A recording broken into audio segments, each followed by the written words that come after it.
بسم اللہ الرحمن الرحیم۔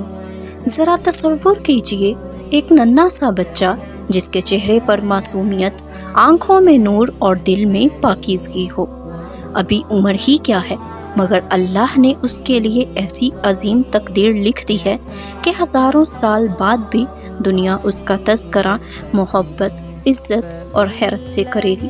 یہ صرف ایک نبی کی کہانی نہیں بلکہ صبر، معافی، توکل اور اللہ کی حکمت سے سب سے خوبصورت داستان ہے۔ اسی لیے اللہ نے سورہ یوسف میں فرمایا، ہم آپ سے بہترین قصہ بیان کرتے ہیں۔ یہ قرآن میں واحد نبی ہیں جن کی پوری زندگی ایک ہی صورت میں مسلسل بیان ہوئی ہے، اور یہی اس قصے کی عظمت ہے۔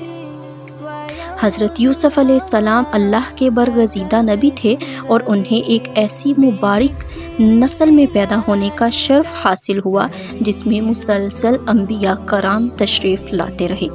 ان کا نسب کچھ یوں ہے: حضرت ابراہیم علیہ السلام، حضرت اسحاق علیہ السلام، حضرت یعقوب علیہ السلام جن کا لقب اسرائیل تھا، اور پھر حضرت یوسف علیہ السلام۔ رسول اللہ صلی اللہ علیہ وآلہ وسلم نے فرمایا، کریم بن کریم بن کریم بن کریم، یوسف بن یعقوب بن اسحاق بن ابراہیم، یعنی معزز کے بیٹے، معزز کے بیٹے، معزز کے بیٹے حضرت یوسف علیہ السلام ہیں۔ یہ فضیلت دنیا کے بہت کم انسانوں کو نصیب ہوئی کہ ان کے باپ، دادا اور پردادا سب اللہ کے جلیل القدر نبی ہوں۔ حضرت یعقوب علیہ السلام کے 12 بیٹے تھے، جن سے بعد میں بنی اسرائیل کے 12 قبیلے وجود میں آئے۔ ان 12 بیٹوں میں حضرت یوسف علیہ السلام اور ان کے سگے بھائی حضرت بنیامین ایک ہی والدہ سے تھے۔ ان کی والدہ کا نام راحیل تھا، جو حضرت یعقوب علیہ السلام کی نہایت محبوب زوجہ تھیں، لیکن حضرت یوسف علیہ السلام ابھی بچپن ہی میں تھے کہ ان کی والدہ کا انتقال ہو گیا۔ سوچیں، ایک ننھا بچہ جس کے سر سے ماں کا سایہ اٹھ جائے کتنا بڑا دکھ ہوتا ہے، مگر اللہ جس بندے کو عظیم مقام دینا چاہتے ہیں اکثر اس کی تربیت آزمائشوں کے ذریعے فرماتے ہیں۔ والد کی بے پناہ محبت۔ والدہ کے انتقال کے بعد حضرت یعقوب علیہ السلام کی محبت اپنے ننھے بیٹے حضرت یوسف علیہ السلام کے لیے اور بھی بڑھ گئی۔ وہ ان کی تربیت خود کرتے، انہیں اپنے قریب رکھتے، ان سے شفقت سے بات کرتے اور ہر لمحہ ان پر محبت نچھاور کرتے۔ حضرت یوسف علیہ السلام نہایت خوبصورت، نرم مزاج، سچے اور پاکیزہ اخلاق کے مالک تھے۔ روایات میں آتا ہے کہ اللہ نے دنیا کے حسن کا بہت بڑا حصہ حضرت یوسف علیہ السلام کو عطا فرمایا تھا۔ بعد میں رسول اللہ صلی اللہ علیہ وسلم نے معراج کی رات حضرت یوسف علیہ السلام کو دیکھا تو فرمایا کہ انہیں آدھا حسن عطا کیا گیا تھا۔ صحیح مسلم۔ یہ حسن صرف چہرے کا نہیں بلکہ کردار، اخلاق، حیا اور پاکیزگی کا بھی تھا۔ جب حضرت یعقوب علیہ السلام حضرت یوسف علیہ السلام پر زیادہ شفقت فرماتے تو بڑے بھائیوں کے دلوں میں حسد پیدا ہونے لگا۔ شیطان نے ان کے دلوں میں وسوسے ڈالنے شروع کیے۔ انہوں نے سوچا، والد ہمیں چھوڑ کر یوسف سے زیادہ محبت کیوں کرتے ہیں؟ آہستہ آہستہ یہ حسد نفرت میں بدلنے لگا۔ یہیں سے آزمائشوں کا ایک سلسلہ شروع ہوا جو آنے والے برسوں میں حضرت یوسف علیہ السلام کی پوری زندگی بدل دینے والے تھا۔ ایک رات اللہ نے حضرت یوسف علیہ السلام کو ایک غیر معمولی خواب دکھایا۔ صبح ہوئی تو معصوم انداز میں وہ اپنے والد کے پاس آئے اور عرض کیا، ابا جان، میں نے خواب میں 11 ستاروں، سورج اور چاند کو دیکھا، وہ سب مجھے سجدہ کر رہے تھے۔ یہ کوئی عام خواب نہیں تھا، یہ اللہ کی طرف سے مستقبل کی ایک عظیم بشارت تھی۔ اس خواب میں 11 ستارے ان کے 11 بھائیوں کی علامت تھی۔ سورج حضرت یعقوب علیہ السلام کی علامت تھی، چاند ان کے خاندان کی علامت تھی۔ بعد میں یہ خواب مصر میں پورا ہوا جب پورا خاندان حضرت یوسف علیہ السلام کے سامنے عزت و احترام کے ساتھ حاضر ہوا۔ حضرت یعقوب علیہ السلام فوراً سمجھ گئے کہ یہ خواب عام نہیں۔ انہوں نے اپنے بیٹے سے فرمایا، اے میرے بیٹے، اپنا خواب اپنے بھائیوں کو مت سنانا، وہ تمہارے خلاف کوئی سازش کریں گے۔ بے شک شیطان انسان کا کھلا دشمن ہے۔ یہ ایک باپ کی محبت بھی تھی اور ایک نبی کی دور اندیشی بھی۔ حضرت یعقوب علیہ السلام جانتے تھے کہ حسد انسان سے وہ کام بھی کرا دیتا ہے جس کا وہ کبھی تصور بھی نہیں کرتا۔ اللہ اپنے خاص بندوں کو بچپن سے اپنی حفاظت میں لے لیتے ہیں۔ نیک اولاد اللہ کی بہت بڑی نعمت ہے۔ حسد انسان کی عقل اور انصاف دونوں کو ختم کر دیتا ہے۔ ہر خواب دوسروں کو نہیں سنانا چاہیے، خاص طور پر وہ خواب جن میں کوئی خوشخبری یا نعمت نظر آئے۔ حضرت یوسف علیہ السلام کے بڑے بھائیوں کے دلوں میں حسد روز بروز بڑھتا جا رہا تھا۔ وہ ہر وقت یہی سوچتے رہتے کہ آخر ہمارے والد حضرت یعقوب علیہ السلام یوسف اور بنیامین سے اتنی محبت کیوں کرتے ہیں۔ قرآن مجید میں اللہ کے الفاظ نقل فرماتے ہیں، جب انہوں نے کہا، یقیناً یوسف اور اس کا بھائی ہمارے والد کو ہم سے زیادہ محبوب ہیں، حالانکہ ہم ایک طاقتور جماعت ہیں۔ بے شک ہمارے والد کھلی غلط فہمی میں ہیں۔ یہ شیطان کا سب سے خطرناک وار تھا۔ جب دل میں حسد گھر کر جائے تو انسان دوسرے کی خوبی بھی برداشت نہیں کر پاتا۔ ایک دن تمام بھائی آپس میں جمع ہوئے اور حضرت یوسف علیہ السلام کو راستے سے ہٹانے کی بات کرنے لگے۔ کسی نے کہا، یوسف کو قتل کر دو۔ یہ سن کر دوسرے بھائی چونک گئے۔ پھر ایک نسبتاً نرم دل بھائی نے کہا، قتل نہ کرو، بلکہ اگر کچھ کرنا ہی ہے تو اسے کسی گہرے کنویں میں ڈال دو، کوئی قافلہ آئے گا اور اسے اٹھا لے جائے گا۔ اللہ تعالیٰ فرماتے ہیں، ان میں سے ایک کہنے والا بولا، یوسف کو قتل نہ کرو، بلکہ اگر تمہیں کچھ کرنا ہی ہے تو اسے کسی اندھے کنویں میں ڈال دو، کوئی قافلہ آئے گا اور اٹھا کر لے جائے گا۔ دیکھیے، اللہ نے اسی مجلس میں ایک ایسے بھائی کے دل میں نرمی ڈال دی جس کی بات بعد میں حضرت یوسف علیہ السلام کی جان بچانے کا سبب بنی۔ اب مسئلہ یہ تھا کہ حضرت یعقوب علیہ السلام کبھی بھی یوسف کو ان کے ساتھ اکیلے نہیں بھیجتے۔ چنانچہ تمام بھائی ایک منصوبہ بنا کر والد کے پاس آئے۔ انہوں نے بڑی محبت سے کہا، ابا جان، آپ یوسف کو ہمارے ساتھ کیوں نہیں بھیجتے؟ ہم اسے سیر کرائیں گے، کھیلیں گے اور اس کی پوری حفاظت کریں گے۔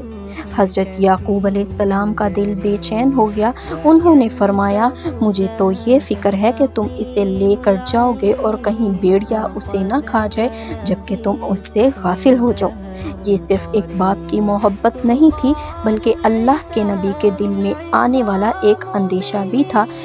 اگر ہمارے بھائی فوراً بولے، اگر ہمارے ہوتے ہوئے بھیڑیا یوسف کو کھا جائے تو پھر ہم جیسے طاقتور لوگ تو یقیناً خسارے میں ہیں۔ ان کے لہجے میں اعتماد تھا مگر دلوں میں دھوکہ چھپا ہوا تھا۔ آخرکار حضرت یعقوب علیہ السلام نے باری دل کے ساتھ اجازت دے دی۔ انہیں معلوم نہیں تھا کہ ان کے بیٹے کے لیے اللہ نے ایک ایسا سفر لکھ دیا جو کنعان سے مصر تک پہنچے گا، اور پھر تو پوری دنیا اس سفر کو احسن القصص کے نام سے یاد کرے گی۔ راستے پر حضرت یوسف علیہ السلام اپنے بھائیوں پر اعتماد کرتے رہے۔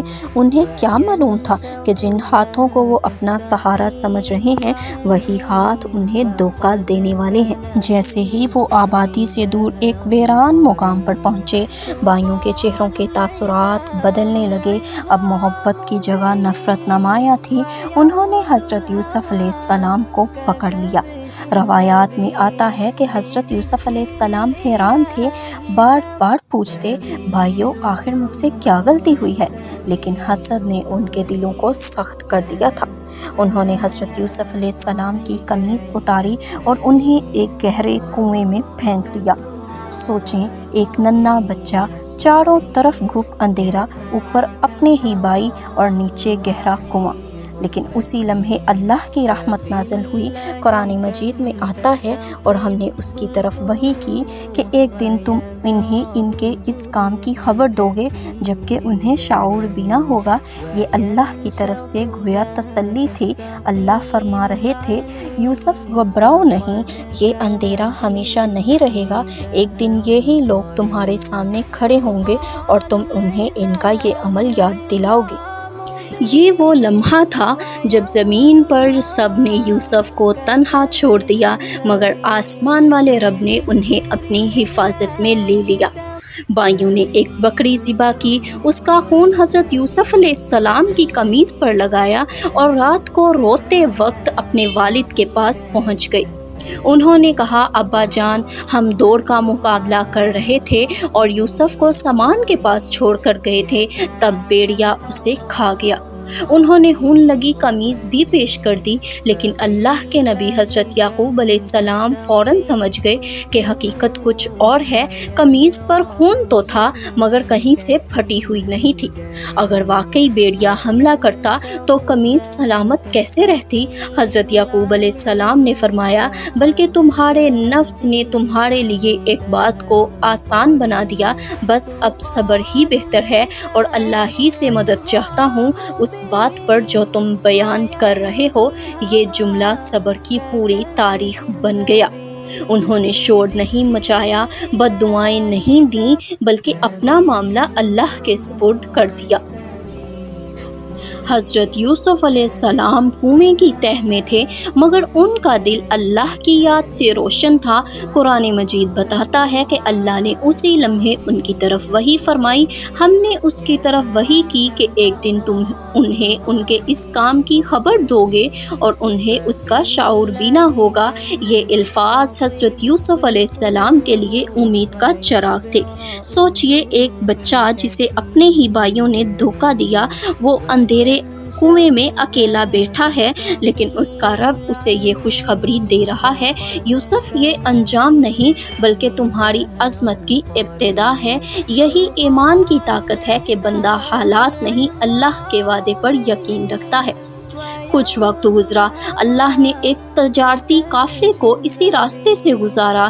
یہ قافلہ شام سے مصر کی طرف جا رہا تھا۔ گرمی شدید تھی اس لیے انہیں پانی کی ضرورت محسوس ہوئی۔ انہوں نے اپنے ایک آدمی کو پانی نکالنے کے لیے کنویں پر بھیجا۔ اس نے جیسے ہی ڈول نیچے ڈالا، حضرت یوسف علیہ السلام نے اسے مضبوطی سے پکڑ لیا۔ جب ڈول اوپر آیا تو پانی کی جگہ ایک نہایت خوبصورت بچہ تھا۔ وہ آدمی حیرت سے چیخ اٹھا، واہ، یہ تو ایک لڑکا ہے۔ قافلے والے خوش ہو گئے۔ انہوں نے سوچا کہ اگر اس بچے کو مصر لے جا کر بیچ دیا جائے تو اچھی رقم مل سکتی ہے۔ وہ نہیں جانتے تھے کہ جس بچے کو وہ ایک غلام سمجھ رہے ہیں، اللہ اسے مستقبل میں مصر کا سب سے با اختیار انسان بنانے والا ہے۔ بعض مفسرین کے مطابق جب بھائیوں کو معلوم ہوا کہ حضرت یوسف علیہ السلام کنویں سے زندہ نکل آئے ہیں تو وہ فوراً پہنچ گئے۔ انہوں نے قافلے والوں سے کہا، یہ ہمارا بھاگا ہوا غلام ہے۔ حضرت یوسف علیہ السلام خاموش رہے۔ انہوں نے اپنے دفاع میں ایک لفظ بھی نہ کہا۔ وہ جانتے تھے کہ اللہ سب کچھ دیکھ رہا ہے اور جب فیصلہ اللہ کے ہاتھ میں ہو تو انسان کو بے جا گھبرانے کی ضرورت نہیں ہوتی۔ بھائیوں نے حضرت یوسف علیہ السلام کو بہت کم قیمت پر فروخت کر دیا۔ قرآن مجید میں آتا ہے اور انہوں نے یوسف کو چند گنے چنے درہموں کے عوض بیچ دیا کیونکہ وہ اس سے جان چھڑوانا چاہتے تھے۔ ذرا غور کریں، جس بیٹے کی قیمت حضرت یعقوب علیہ السلام کی محبت میں پوری دنیا سے زیادہ تھی، اس بیٹے کو اس کے اپنے بھائیوں نے چند سکوں کے عوض بیچ دیا۔ یہ دنیا کی سب سے سستی تجارت تھی، لیکن اللہ کی نظر میں یہی سودا حضرت یوسف علیہ السلام کی عظمت کا راستہ بن گیا۔ قافلہ حضرت یوسف علیہ السلام کو اپنے ساتھ لے کر مصر روانہ ہو گیا۔ یہ سفر صرف شہروں کا سفر نہیں تھا، یہ تقدیر کا سفر تھا۔ کینان کا ایک معصوم بچہ جو ابھی اپنے والد کی آغوش میں کھیلتا تھا، اب ایک اجنبی ملک جا رہا تھا جہاں نہ کوئی اپنا تھا نہ کوئی رشتہ دار، لیکن ایک ہستی ہر لمحہ اس کے ساتھ تھی، وہ ہے اللہ رب العالمین۔ کبھی کبھی اللہ ہمیں وہاں سے نکال دیتا ہے جہاں ہم رہنا چاہتے ہیں تاکہ ہمیں وہاں پہنچا دے جہاں ہماری اصل منزل ہوتی ہے۔ مصر اس زمانے میں دنیا کی طاقتور سلطنتوں میں شمار ہوتا تھا۔ اونچی عمارتیں، وسیع کھیت، شاندار محلات، منظم حکومت اور بے شمار دولت۔ حضرت یوسف علیہ السلام پہلی بار اس عظیم شہر میں داخل ہوئے ایک غلام کی حیثیت سے، مگر اللہ جانتا تھا کہ ایک دن یہی نوجوان اسی سرزمین کی معیشت کا نگہبان بنے گا۔ انسان ظاہری حالات دیکھتا ہے جبکہ اللہ مستقبل دیکھتا ہے۔ غلاموں کی منڈی میں حضرت یوسف علیہ السلام کو فروخت کے لیے پیش کیا گیا۔ لوگ ان کے حسن، وقار اور شخصیت کو دیکھ کر حیران تھے۔ آخر کار مصر کے ایک بااثر اور معزز شخص جسے قرآن میں عزیز مصر کہا گیا ہے نے حضرت یوسف علیہ السلام کو خرید لیا۔ اللہ فرماتے ہیں، اور مصر کے جس شخص نے انہیں خریدا اس نے اپنی بیوی سے کہا، اس کا اچھا خیال رکھنا، ممکن ہے یہ ہمیں فائدہ پہنچائے یا ہم اسے بیٹا بنا لیں۔ دیکھیے اللہ کی شان۔ بھائی چاہتے تھے کہ یوسف ہمیشہ کے لیے ذلیل ہو جائیں، لیکن اللہ نے انہیں ایک ایسے گڑھ پہنچا دیا جہاں عزت، تعلیم، تربیت اور مستقبل کے دروازے کھلنے والے تھے۔ حضرت یوسف علیہ السلام کو شاید ابھی معلوم نہیں تھا کہ آگے کتنی آزمائشیں باقی ہیں۔ انہیں یہ بھی معلوم نہیں تھا کہ محل کی زندگی کے بعد قید خانہ بھی آئے گا، لیکن اللہ ہر قدم پر ان کے لیے راستہ بنا رہے تھے۔ یہی اللہ کی سنت ہے۔ بعض اوقات جس واقعے کو ہم اپنی زندگی کا سب سے بڑا نقصان سمجھتے ہیں، وہی دراصل اللہ کی طرف سے سب سے بڑی نعمت کا آغاز ہوتا ہے۔ اللہ کی حکمت دیکھیے۔ جو بھائی حضرت یوسف علیہ السلام کو ذلیل کرنا چاہتے تھے، اللہ نے انہیں سیدھا شاہی محل میں پہنچا دیا۔ مگر ابھی آزمائشیں ختم نہیں ہوئی تھیں، بلکہ اصل امتحان تو اب شروع ہونے والا تھا۔ حضرت یوسف علیہ السلام اب مصر کے ایک باوقار محل میں رہنے لگے۔ یہ محل صرف رہنے کی جگہ نہیں تھا، بلکہ حکومت، سیاست اور ریاستی معاملات کا مرکز بھی تھا۔ وہیں حضرت یوسف علیہ السلام نے نظم و نسق، معاشرت، لوگوں کے معاملات اور حکومتی اصولوں کو قریب سے دیکھا۔ اللہ نے ان کی بہترین تربیت فرمائی، انہیں بہترین اخلاق، غیر معمولی ذہانت اور گہری بصیرت عطا کی، اور جب یوسف اپنی پوری جوانی کو پہنچے تو ہم نے انہیں علم اور حکمت عطا فرمائی، اور ہم نیکی کرنے والوں کو اسی طرح بدلہ دیتے ہیں۔ یہ آیت ہمیں بتاتی ہے کہ اللہ اپنے نیک بندوں کو صرف آزمائش ہی نہیں دیتا، بلکہ مناسب وقت پر انہیں علم، حکمت اور عزت بھی عطا کرتا ہے۔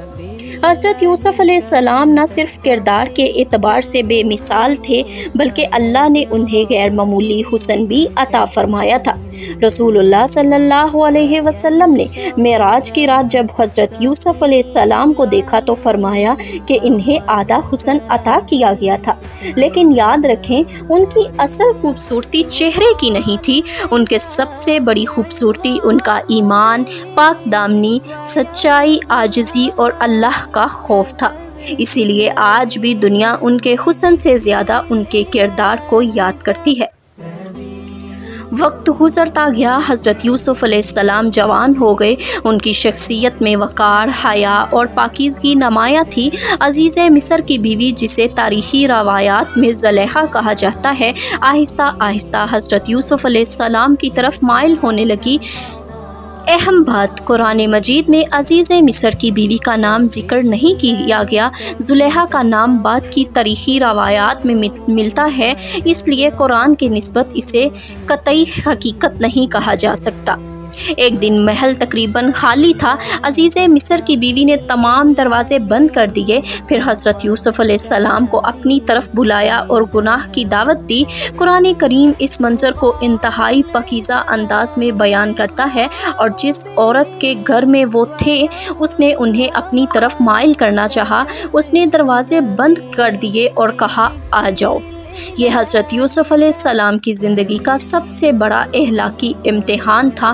وہ جوان تھے، غیر شادی شدہ تھے، تنہائی تھی، دروازے بند تھے، کوئی انسان دیکھنے والا نہیں تھا، لیکن ایک ذات دیکھ رہی تھی، اور وہ ذات تھی اللہ رب العالمین۔ حضرت یوسف علیہ السلام نے فوراً فرمایا معاذ اللہ، یعنی میں اللہ کی پناہ چاہتا ہوں۔ پھر فرمایا میرے مالک عزیز مصر نے میرے ساتھ اچھا سلوک کیا ہے، اور بے شک ظالم کبھی کامیاب نہیں ہوتے۔ یہ صرف ایک جملہ نہیں تھا، یہ قیامت تک آنے والے ہر مسلمان کے لیے سبق ہے کہ جب گناہ سامنے ہو تو سب سے پہلے اللہ کی پناہ مانگو۔ حضرت یوسف علیہ السلام نے وہاں رکنے کی بجائے فوراً دروازے کی طرف دوڑ لگائی۔ وہ گناہ سے لڑنے نہیں لگے بلکہ اس جگہ سے نکلنے کی کوشش کی۔ یہ بھی ہمارے لیے بہت بڑا سبق ہے، جب گناہ کا ماحول ہو تو انسان کو اپنی طاقت پر بھروسہ نہیں کرنا چاہیے بلکہ وہاں سے دور ہو جانا چاہیے۔ عزیز مصر کی بیوی نے جب حضرت یوسف علیہ السلام کو پیچھے سے پکڑنے کی کوشش کی، اسی دوران ان کی قمیض پیچھے سے پھٹ گئی۔ جیسے ہی دروازہ کھلا، سامنے عزیز مصر کھڑا تھا۔ ایک لمحے میں پورا منظر بدل گیا۔ اپنی عزت بچانے کے لیے عزیز مصر کی بیوی نے فوراً الزام حضرت یوسف علیہ السلام پر لگا دیا۔ اس نے کہا جو شخص تمہاری بیوی کے ساتھ برا ارادہ کرے، اس کی سزا قید یا دردناک عذاب کے سوا اور کیا ہو سکتی ہے۔ یہ بہت بڑا امتحان تھا، ایک طرف طاقتور خاندان، دوسری طرف ایک غلام۔ ظاہری طور پر فیصلہ کسی کے حق میں جاتا، لیکن جب اللہ کسی کی مدد فرماتا ہے تو ایسے دلائل پیدا کر دیتا ہے جنہیں کوئی جھٹلا نہیں سکتا۔ حضرت یوسف علیہ السلام نے سکون سے فرمایا اسی عورت نے مجھے اپنی طرف مائل کرنا چاہا تھا۔ اسی وقت اللہ نے ایک ایسی نشانی ظاہر فرمائی جس نے حقیقت واضح کر دی۔ گھر کے ایک گواہ نے کہا اگر یوسف کی قمیض سامنے سے پھٹی ہے تو عورت سچی ہے، اور اگر قمیض پیچھے سے پھٹی ہے تو عورت جھوٹی ہے۔ جب قمیض دیکھی گئی تو وہ پیچھے سے پھٹی ہوئی تھی۔ عزیز مصر سمجھ گیا کہ قصور حضرت یوسف علیہ السلام کا نہیں تھا۔ اس نے اپنی بیوی سے کہا یہ تم عورتوں کی چال ہے، بے شک تمہاری چال بڑی عجیب ہوتی ہے، اور حضرت یوسف علیہ السلام سے کہا یوسف اس بات کو جانے دو۔ پیش آنے والا یہ واقعہ زیادہ دیر تک چھپا نہ رہ سکا۔ رفتہ رفتہ پورے مصر میں بات پھیل گئی۔ شہر کی عورتیں آپس میں کہنے لگی عزیز کی بیوی اپنے غلام کو اپنی طرف مائل کرنا چاہتی ہے، محبت نے اسے دیوانہ بنا دیا ہے، ہم تو اسے کھلی گمراہی میں دیکھتے ہیں۔ یہ خبریں زلیخا تک بھی پہنچ گئیں۔ اس نے سوچا کہ لوگ مجھے قصوروار سمجھ رہے ہیں، حالانکہ انہوں نے یوسف کو دیکھا ہی نہیں۔ اس نے مصر کی معزز عورتوں کو اپنے محل میں دعوت دی۔ جب اس عورت نے ان کی چالیں سنی تو اس نے انہیں بلا بھیجا، ان کے لیے نشست تیار کی اور ہر ایک کو ایک چھری دے دی۔ محل کو بہترین انداز میں سجایا گیا، خوشبوئیں بکھیر دی گئیں، ہر مہمان کے سامنے پھل رکھے گئے تاکہ وہ انہیں چھیلنے میں مصروف ہو جائے۔ جب تمام عورتیں پھل کاٹنے میں مشغول تھیں تو زلیخا نے حضرت یوسف علیہ السلام سے کہا اب ان کے سامنے آؤ۔ حضرت یوسف علیہ السلام کمرے میں داخل ہوئے۔ جوں ہی عورتوں کی نظر حضرت یوسف علیہ السلام پر پڑی وہ حیرت زدہ رہ گئیں۔ قرآن کریم فرماتا ہے جب انہوں نے یوسف کو دیکھا تو ان کے حسن سے بہت متاثر ہوئیں، اپنے ہاتھ کاٹ بیٹھیں اور کہنے لگیں اللہ پاک ہے، یہ انسان نہیں، یہ تو کوئی بزرگ فرشتہ معلوم ہوتا ہے۔ نہیں، قرآن سے معلوم ہوتا ہے کہ وہ حضرت یوسف علیہ السلام کے غیر معمولی حسن کو دیکھ کر اس قدر حیران ہوئیں کہ انہیں احساس ہی نہ رہا کہ چھری ان کے ہاتھ پر چل رہی ہے یا پھل کو کاٹ رہی ہے۔ یہ واقعہ حضرت یوسف علیہ السلام کے حسن کی عظمت کو ظاہر کرتا ہے، لیکن اس سے بھی بڑھ کر ان کے کردار کی عظمت یہ ہے کہ انہوں نے کبھی اپنے حسن کو غرور یا گناہ کا ذریعہ نہیں بنایا۔ عورتوں کی حیرت دیکھ کر زلیخا نے کہا یہی وہ شخص ہے جس کے بارے میں تم مجھے ملامت کرتی تھی، میں نے واقعی اسے اپنی طرف مائل کرنا چاہا مگر اس نے اپنے آپ کو بچا لیا۔ پھر اس نے دھمکی دیتے ہوئے کہا اگر اس نے میری بات نہ مانی تو اسے ضرور قید کر دیا جائے گا اور وہ ذلیل لوگوں میں شامل ہو جائے گا۔ یہ ایک بہت خطرناک موڑ تھا۔ اب صرف ایک عورت نہیں بلکہ بااثر طبقے کی کئی عورتیں حضرت یوسف علیہ السلام پر دباؤ ڈال رہی تھیں۔ ایسے نازک وقت میں حضرت یوسف علیہ السلام نے اللہ کے حضور وہ دعا مانگی جو رہتی دنیا تک ایمان والوں کے لیے مشعل راہ بن جائے گی۔ انہوں نے عرض کیا، اے میرے رب، قید خانہ مجھے اس کام سے زیادہ پسند ہے جس کی طرف یہ مجھے بلا رہی ہیں۔ اگر تو ان کی چال کو مجھ سے دور نہ کرے تو ممکن ہے میں ان کی طرف مائل ہو جاؤں اور جاہلوں میں شامل ہو جاؤں۔ کتنی عاجزی! انہوں نے یہ نہیں کہا میں گناہ کبھی نہیں کروں گا، بلکہ اپنے نفس پر بھروسہ کرنے کے بجائے اللہ سے مدد مانگی۔ یہی ایک مومن کی پہچان ہے۔ اللہ فرماتے ہیں، پس اس کے رب نے اس کی دعا قبول کر لی اور ان عورتوں کی چال سے دوری کر دی، بے شک وہی خوب سننے والا اور جاننے والا ہے۔ اللہ نے اپنے نبی کی حفاظت فرمائی، لیکن حفاظت کا طریقہ وہ نہیں تھا جو عام انسان سوچتا ہے۔ اگرچہ حضرت یوسف علیہ السلام کی بے گناہی ثابت ہو چکی تھی، لیکن مصر کے حکمران طبقے نے اپنی عزت بچانے کے لیے ایک عجیب فیصلہ فرمایا۔ قرآن پاک میں آتا ہے، پھر تمام نشانیاں دیکھ لینے کے باوجود انہوں نے مناسب سمجھا کہ کچھ مدت کے لیے یوسف کو قید کر دیا جائے۔ سوچئے، ایک شخص بے قصور ثابت ہو چکا ہے، اس کے باوجود اسے جیل بھیج دیا گیا۔ یہ دنیا کا انصاف تھا، لیکن اللہ کا انصاف باقی تھا۔ عام انسان کے لیے جیل سزا ہوتی ہے، لیکن حضرت یوسف علیہ السلام کے لیے یہی قید آگے چل کر اقتدار، عزت اور سربلندی کا راستہ بننے والی تھی۔ اللہ کبھی کبھی اپنے بندوں کو وہاں لے جاتا ہے جہاں وہ جانا تو نہیں چاہتے، کیونکہ وہ انہیں وہاں پہنچانا چاہتا ہے جہاں وہ خود بھی پہنچنے کا تصور نہیں کر سکتے۔ جب حضرت یوسف علیہ السلام جیل میں داخل ہوئے تو وہاں موجود قیدیوں نے جلد ہی محسوس کر لیا کہ یہ کوئی عام قیدی نہیں۔ ان کے چہرے پر سکون تھا، اخلاق میں عاجزی تھی، باتوں میں نرمی تھی، عبادت میں خشوع تھا اور ہر وقت ان کی زبان پر اللہ کا ذکر رہتا تھا۔ وہ نہ کسی سے نفرت کرتے، نہ اپنے ساتھ ہونے والے ظلم کی شکایت کرتے۔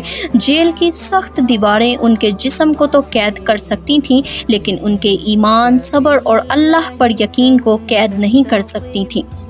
کچھ عرصے بعد دو نوجوان بھی اسی قید خانے میں آئے۔ قرآن کریم میں آتا ہے، اور اس کے ساتھ دو نوجوان بھی جیل میں داخل ہوئے۔ ایک بادشاہ کا ساقی مشروب پلانے والا تھا، دوسرا شاہی باورچی یا روٹی تیار کرنے والا تھا۔ ان دونوں پر بادشاہ کو زہر دینے کا شبہ کیا گیا تھا، اس لیے انہیں گرفتار کر لیا گیا۔ ایک دن دونوں قیدی حضرت یوسف علیہ السلام کے پاس آئے۔ پہلے نے کہا، میں نے خواب دیکھا ہے کہ میں انگور نچوڑ رہا ہوں۔ دوسرے نے کہا، میں نے دیکھا ہے کہ میرے سر پر روٹیاں رکھی ہیں اور پرندے ان میں سے کھا رہے ہیں۔ پھر دونوں نے عرض کیا، ہم آپ کو نیک لوگوں میں سے دیکھتے ہیں، ہمیں ان خوابوں کی تعبیر بتا دیجیے۔ دیکھیے، حضرت یوسف علیہ السلام کے کردار نے انہیں جیل میں بھی عزت دلا دی۔ لوگ ان کے اخلاق، سچائی اور اللہ سے تعلق کو دیکھ کر ان پر اعتماد کرنے لگے۔ یہاں حضرت یوسف علیہ السلام نے ایک بہت اہم کام کیا۔ انہوں نے فوراً خوابوں کی تعبیر بیان نہ کی، بلکہ اس موقع کو اللہ کی دعوت دینے کے لیے استعمال کیا۔ یہی انبیاء کرام کا طریقہ تھا، وہ ہر موقع کو لوگوں کو اللہ کی طرف بلانے کے لیے استعمال کرتے تھے۔ حضرت یوسف نے فرمایا، جو کھانا تمہیں ملنے والا ہے اس کے آنے سے پہلے میں تمہیں اس کی خبر دے دیتا ہوں۔ یہ علم میرے رب نے مجھے سکھایا ہے، یعنی انہوں نے اپنی صلاحیت کا سہرا اپنی ذات کو نہیں بلکہ اللہ کو دیا۔ آج کے دور میں بھی یہ بہت بڑا سبق ہے۔ حضرت یوسف علیہ السلام نے فرمایا، میں نے ان لوگوں کا دین چھوڑ دیا جو اللہ پر ایمان نہیں رکھتے اور آخرت کا انکار کرتے ہیں۔ میں اپنے باپ دادا ابراہیم، اسحاق اور یعقوب کے دین کی پیروی کی ہے۔ ہمارے لیے یہ جائز نہیں کہ ہم اللہ کے ساتھ کسی کو شریک ٹھہرائیں۔ پھر انہوں نے نہایت خوبصورت انداز میں سوال کیا، اے میرے قید کے خانے کے ساتھیو، بہت سے جدا جدا رب بہتر ہیں یا ایک اللہ جو سب پر غالب ہے؟ یہ دعوت صرف ان دو قیدیوں کے لیے نہیں تھی بلکہ قیامت تک آنے والے ہر انسان کے لیے تھی۔ جب حضرت یوسف علیہ السلام نے اللہ کا پیغام پہنچا دیا، تب انہوں نے خواب کی تعبیر بیان کی، تم دوبارہ اپنے بادشاہ کو شراب پلانے کے منصب پر واپس چلے جاؤ گے۔ یہ پہلے قیدی کے خواب کی تعبیر تھی، جبکہ دوسرے قیدی کے لیے فرمایا تمہیں سولی دی جائے گی اور پرندے تمہارے سر سے کھائیں گے۔ یہ سن کر دوسرا قیدی گھبرا گیا اور کہنے لگا میں نے تو مذاق میں خواب بتایا تھا، لیکن حضرت یوسف علیہ السلام نے فرمایا جس بات کا تم نے سوال کیا تھا اس کا فیصلہ ہو چکا ہے، یعنی اللہ کا فیصلہ بدلنے والا نہیں۔ پہلے قیدی کی تعبیر اچھی تھی۔ حضرت یوسف علیہ السلام نے اس سے فرمایا جب تم بادشاہ کے پاس پہنچ جاؤ تو میرا ذکر بھی کر دینا، یعنی کہ بادشاہ کو بتا دینا کہ جیل میں ایک بے گناہ شخص قید ہے۔ یہ دنیا کوئی طلبی نہیں تھی بلکہ ظلم سے نجات حاصل کرنے کی ایک جائز کوشش تھی۔ لیکن جب وہ شخص رہا ہو کر دوبارہ محل پہنچا تو شیطان نے اسے حضرت یوسف علیہ السلام کی بات بلا دی۔ قرآن کریم میں آتا ہے لیکن شیطان نے اسے اپنے مالک سے یوسف کا ذکر کرنا بلا دیا، چنانچہ یوسف کئی برس تک قید میں رہے۔ سوچئے، ایک بار پھر انتظار، ایک بار پھر خاموشی، ایک بار پھر صبر، لیکن حضرت یوسف علیہ السلام نے کبھی اللہ سے شکوہ نہیں کیا۔ انہیں یقین تھا کہ جب اللہ کا وقت آئے گا تو رہائی بھی ایسی ہوگی کہ پوری دنیا دیکھے گی۔ ایک رات مصر کے بادشاہ نے نہایت عجیب خواب دیکھا۔ صبح ہوتے ہی وہ سخت پریشان ہو گیا۔ اس نے اپنے تمام وزیروں، دانشوروں، کاہنوں اور خوابوں کی تعبیر جاننے والوں کو دربار میں جمع کیا۔ پھر اس نے اپنا خواب بیان کیا۔ اللہ فرماتے ہیں بادشاہ نے کہا میں نے خواب میں دیکھا ہے کہ 7 موٹی تازی گائیں ہیں جنہیں 7 دبلی پتلی گائیں کھا رہی ہیں، اور 7 سبز بالیاں ہیں اور 7 دوسری خشک بالیاں۔ اے درباریوں، اگر تم خوابوں کی تعبیر جانتے ہو تو مجھے اس خواب کی تعبیر بتاؤ۔ پورا دربار خاموش ہو گیا۔ بادشاہ کے ماہرین نے آپس میں مشورہ کیا مگر کوئی بھی اس خواب کو سمجھ نہ سکا۔ یہ تو پریشان خواب ہے اور ہم ایسے خوابوں کی تعبیر نہیں جانتے۔ آخر میں انہوں نے یہ کہا۔ بادشاہ مزید پریشان ہو گیا۔ اسے محسوس ہو رہا تھا کہ یہ کوئی عام خواب نہیں بلکہ آنے والے وقت کا اہم پیغام ہے۔ اسی وقت وہ شخص جو کئی سال پہلے حضرت یوسف علیہ السلام کے ساتھ جیل میں تھا اور بعد میں رہا ہو گیا، اچانک چونک اٹھا۔ اسے حضرت یوسف علیہ السلام یاد آ گئے۔ اس نے فوراً بادشاہ سے کہا اگر آپ اجازت دیں تو میں آپ کو اس خواب کی تعبیر لا کر دیتا ہوں۔ بادشاہ نے فوراً اجازت دے دی۔ وہ شخص سیدھا جیل پہنچا۔ برسوں بعد حضرت یوسف علیہ السلام سے ملاقات ہوئی۔ اس نے عرض کیا اے یوسف، اے سچے انسان، ہمیں اس خواب کی تعبیر بتائیے۔ دیکھیے، اتنے سال گزرنے کے باوجود حضرت یوسف علیہ السلام نے نہ شکوہ کیا نہ ناراضگی ظاہر کی۔ انہوں نے صرف اللہ کی رضا کو سامنے رکھا۔ حضرت یوسف علیہ السلام نے فرمایا تم مسلسل 7 سال پوری محنت سے کھیتی باڑی کرو، پھر جو فصل کاٹو اسے بالیوں سمیت محفوظ رکھو سوائے اس تھوڑے سے حصے کے جو تم کھاؤ گے۔ پھر فرمایا اس کے بعد 7 سال قحط آئیں گے جو پہلے جمع کیا ہوا غلہ کھا جائیں گے سوائے اس تھوڑے سے ذخیرے کے جسے تم بچا کر رکھو گے۔ پھر خوشخبری دی، اس کے بعد 1 سال ایسا آئے گا جس میں خوب بارش ہوگی اور لوگ دوبارہ خوشحال ہو جائیں گے۔ یہاں حضرت یوسف علیہ السلام کی غیر معمولی حکمت ظاہر ہوتی ہے۔ انہوں نے صرف خواب کی تعبیر نہیں بتائی بلکہ پورا معاشی منصوبہ بھی پیش کر دیا۔ 7 سال خوب محنت کرو، اناج ضائع نہ کرو، ذخیرہ محفوظ رکھو، قحط کے دنوں میں اس ذخیرے سے ضرورت پوری کرو۔ یہی منصوبہ بعد میں مصر کو تباہی سے بچانے والا ثابت ہوا۔ بادشاہ حیران رہ گیا۔ جب بادشاہ نے یہ تعبیر سنی تو وہ بے حد متاثر ہوا۔ اس نے فوراً حکم دیا یوسف کو میرے پاس لے آؤ۔ اب حضرت یوسف علیہ السلام کی رہائی کا وقت آ چکا تھا، لیکن یہاں ایک حیران کن واقعہ پیش آیا۔ عام انسان ہوتا تو فوراً جیل سے باہر آ جاتا، لیکن حضرت یوسف علیہ السلام نے ایسا نہیں کیا۔ انہوں نے قاصد سے فرمایا اپنے بادشاہ کے پاس واپس جاؤ اور اس سے پوچھو کہ ان عورتوں کا کیا معاملہ تھا جنہوں نے اپنے ہاتھ کاٹ لیے تھے۔ میرا رب ان کی چال کو خوب جانتا ہے۔ یہ بہت بڑا سبق ہے۔ حضرت یوسف علیہ السلام چاہتے تھے کہ وہ صرف رہا نہ ہوں بلکہ عزت اور بے گناہی کے ساتھ رہا ہوں، کیونکہ ایک نبی کی سیرت ہر زمانے کے انسانوں کے لیے مثال بنتی ہے۔ بادشاہ نے فوراً ان عورتوں کو بلایا۔ اس نے پوچھا، جب تم نے یوسف کو اپنی طرف مائل کرنا چاہا تھا تو حقیقت کیا تھی؟ تمام عورتوں نے ایک آواز میں کہا، اللہ پاک ہے، ہم نے یوسف میں کوئی برائی نہیں دیکھی۔ یہ وہ لمحہ تھا جس کا حضرت یوسف علیہ السلام برسوں سے انتظار کر رہے تھے۔ اب عزیز مصر کی بیوی بھی خاموش نہ رہ سکی۔ اس نے سب کے سامنے اعتراف کیا، اب سچ ظاہر ہو گیا، میں ہی تھی جس نے یوسف کو اپنے طرف مائل کرنا چاہا تھا، اور بے شک وہ سچوں میں سے ہے۔ یہی وہ لمحہ تھا جب اللہ نے اپنے نبی کی پاک دامنی پوری دنیا کے سامنے ثابت کر دی۔ جس پر کبھی الزام لگایا گیا تھا، آج اس کی سچائی کا اعلان اس کے مخالفین خود کر رہے تھے۔ حضرت یوسف علیہ السلام کی بے گناہی ثابت ہونے کے بعد بادشاہ نے انہیں عزت کے ساتھ جیل سے رہا کیا۔ جب بادشاہ نے ان کی عقل، دیانت اور خواب کی بہترین تعبیر دیکھی تو حضرت یوسف علیہ السلام نے فرمایا کہ انہیں ملک کے خزانوں کی ذمہ داری سونپ دی جائے، کیونکہ وہ ایماندار اور علم رکھنے والے ہیں۔ اللہ نے انہیں مصر کے خزانے اور معیشت کا نگران بنا دیا۔